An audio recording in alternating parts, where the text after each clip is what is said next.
Assalamualaikum warahmatullahi wabarakatuh. Bismillah, alhamdulillah, wassalatu wassalamu ala rasulillah Sayyidina Muhammad ibn Abdillah. La hawla wa la quwwata illa billah, amma ba'd. Pertama-tama marilah kita panjatkan puja dan puji syukur kita kehadirat Allah subhanahu wa ta'ala yang selalu mencurahkan rahmat dan hidayahnya sehingga kita masih diberi kesehatan sampai saat ini.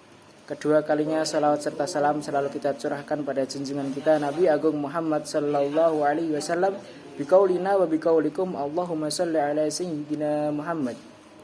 Pada kesempatan yang berbahagia ini kami dari kelompok 3 mata kuliah ilmu tajwid UIN Wali Songo Semarang, program studi ilmu Al-Quran dan Tafsir, Fakultas Usuluddin dan Humaniora akan membahas tentang hukum nun sukun dan tanwin.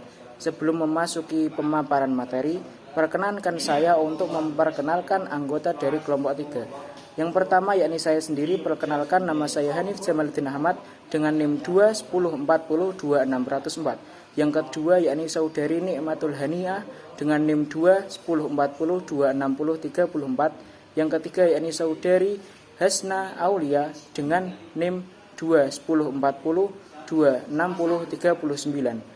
Langsung saja memasuki pemaparan materi. Tapi sebelumnya, marilah kita buka pemaparan materi pada kesempatan kali ini dengan bacaan Bismillah. Bismillahirrahmanirrahim. Langsung saja kepada pemateri, kami persilahkan. Baik, terima kasih. Selanjutnya saya akan mempresentasikan tentang hukum nun sukun dan tanwin. Yang pertama ada definisi nun sukun dan tanwin. Jadi nun sukun adalah nun yang tidak berharokat fathah, tidak berharokat kasroh dan juga tidak berharokat dhammah, tidak berubah ketika wasol dan juga tidak berubah ketika waqaf. Sedangkan tanwin adalah huruf nun sukun tambahan yang berada di akhir kalimat secara lafaz atau pengucapan, bukan secara tulisan. Kedua ada perbedaan dari nun sukun dan perbedaan dari tanwin. Perbedaan nun sukun dia itu termasuk dari huruf hijaiyah dan tampak dalam penyebutannya dan juga tampak dalam penulisannya, berlaku ketika wasol dan juga berlaku ketika waqaf, berada di tengah dan juga berada di akhir kalimat. Sedangkan tanwin itu adalah berupa huruf tambahan, tampak dalam penyebutannya saja dan juga berlaku ketika wasol dan berada di akhir kalimat. Selanjutnya, hukum nun sukun dan tanwin itu dibagi menjadi 4. Yang pertama ada idhar halqi, yang kedua ada idgham, yang ketiga ada iqlab, yang keempat ada ikhfa. Yang pertama ada idhar halqi. Jadi idhar halqi menurut bahasa itu adalah jelas atau tampak. Sedangkan menurut istilah itu adalah apabila ada nun sukun atau tanwin bertemu dengan huruf halqiyah dan pengucapan nun sukun atau tanwin itu sesuai dengan makhrajnya tanpa digunakan. Adapun huruf halqiyah itu ada 6, hamzah, ha, ain, ghin, ha, kha. Contoh dari idhar halqi itu adalah yanhauna. Di situ terdapat nun sukun bertemu dengan huruf ha. Selanjutnya penjelasan idgham akan dijelaskan oleh Mbak Nikmatul Haniah. Nun sukun yang kedua yakni idgham. Idgham yang berarti memasukkan huruf pertama ke dalam huruf yang kedua sehingga menjadi huruf yang bertasdid. Idgham sendiri dibagi menjadi 2 yaitu idgham biguna dan idgham bilaguna. Idgham biguna adalah apabila ada nun sukun atau tanwin bertemu dengan salah satu huruf 4 yaitu yanmu, ya, nun, mim, wawu, maka membacanya dengan cara mendengung.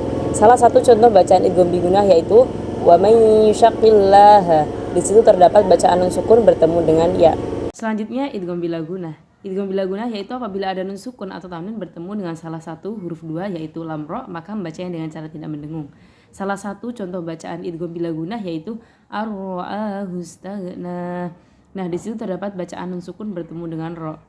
Oke, materi selanjutnya akan disampaikan oleh Mas Hanif Jamaluddin.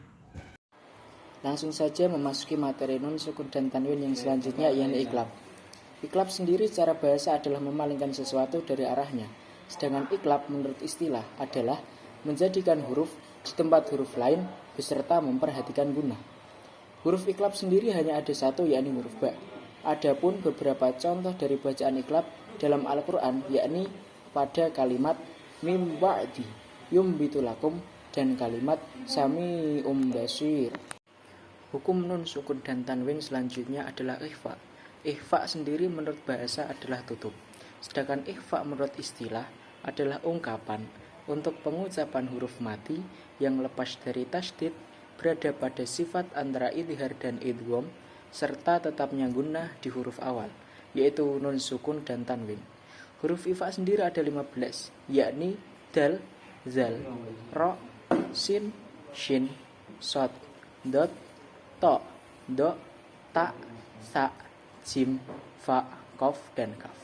Contoh bacaan ikhfa dalam Al-Quran seperti terdapat pada kalimat al-solatihim, kalimat unsurna, dan kalimat qaumang sholihin. Ikhfa sendiri dibagi menjadi dua, yakni ikhfa hakiki dan ikhfa syafawi. Ikhfa hakiki adalah menyamarkan atau menyembunyikan huruf nun mati atau tanwin ke dalam huruf ikhfa yang telah disebutkan di awal tadi. Cara membaca ikhfa hakiki adalah dengan mendengung sepanjang 2-3 harokat.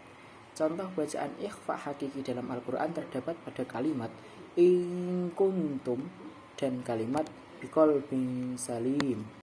Pembagian ikhfa yang kedua yakni ikhfa syafawi.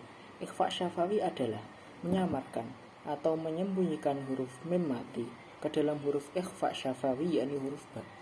Cara membacanya adalah dengan membaca mim mati dan huruf tersebut disamarkan. Tidak ada penekanan dalam yang kuat pada bibir tersebut dan membacanya disertai dengung. Contoh bacaan ikhfa syafawi adalah kalimat tarmihim bihijarah ya'idukum bih. Mungkin pembahasan tentang ikhfa syafawi ini akan dijelaskan lebih detail pada kesempatan selanjutnya pada bab hukum mim sukun. Terima kasih, mungkin cukup sekian pemaparan materi hukum nun sukun dan tanwin. Saya mewakili kelompok 3 meminta maaf jika ada kesalahan kata dari awal pemaparan materi sampai akhir. Semoga pemaparan materi tersebut bisa memberikan manfaat bagi kita semua. Akhirul kalam, ihdinas siratal mustaqim. Assalamualaikum warahmatullahi wabarakatuh.